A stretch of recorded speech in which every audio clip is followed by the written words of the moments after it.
Subscribe to our YouTube channel and press the bell icon to get the latest updates. Bharat के स्त्रियों की सुंदरता के चर्चे दुनिया भर में हैं। भारतीय सौंदर्य को देखकर अच्छे हैरान हो जाते हैं। भारत में कई सुंदरियों ने जन्म लिया, जिनमें से कुछ ने समाज की वजह से अपना जीवन समाप्त किया। आज हम आपको भारत के इतिहास की एक ऐसी सुंदरी के बारे में बताने जा रहे हैं जिसका रूप ही उसकी मृत्यु का कारण बना। रानी रूपमती की कहानी भारतीय इतिहास में सबसे सुंदर रानियों में आता है।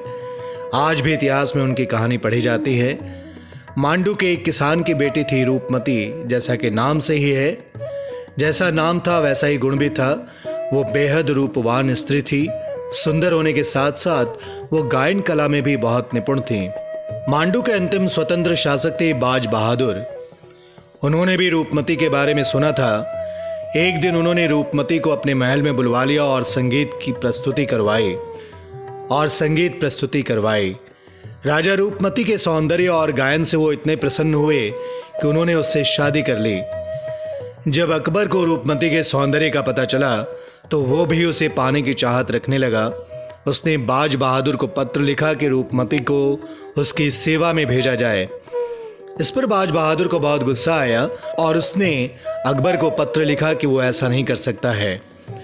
इस पत्र को पाकर अकबर गुस्से से लाल हो गया और उसने अपने सेनापति आजम खान को निर्देश दिया कि वो मालवा पर तुरंत आक्रमण करे और रूपमती को बंदी बनाकर उनके सामने पेश करे। आजम खान ने अपनी विशाल सेना के साथ बाज बहादुर पर आक्रमण किया। एक तरफ बाज बहादुर की छोटी सेना थी जिसे अकबर की विशाल सेना का मुकाबला करना था। भले ही बाज बहादुर की सेना ने अकबर की सेना का डटकर मुकाबला किया, लेकिन युद्ध वो हार गए। आजम खान ने उसे बंदी बनाया।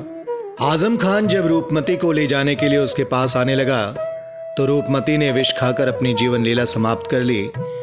अकबर को जब इस बात का पता चला तो वो बहुत आहत हुआ और उसने रूपमती के लिए एक मकबरा बनवाया। बाज बहादुर को सम्मान के साथ उसके राज्य वापस भेजा। जब बाज बहादुर वापस मालवा पहुंचा तो उसने रूपमती के मकबरे पर सर पटक कर अपना प्राण त्याग दिया। आज भी मध्य प्रदेश में इन दोनों के मकबरे स्थित हैं। रानी रूपमती की कहानी रानी पद्मावती से काफी मिलती जुलती है। रानी रूपमती की तरह ही रानी पद्मावती पर भी खिलजी की बुरी नजर पड़ी थी और उन्हें पाने के लिए उसने जंग छेड़ दी थी। जंग में रानी पद्मावती के पति की हार हुई और खिलजी के पास न जाने के लिए रानी पद्मावती ने आत्मदाह कर लिया था। इतिहास में न जाने कितनी ही सुंदर स्त्रियों ने अपने रूप की कीमत चुकाई।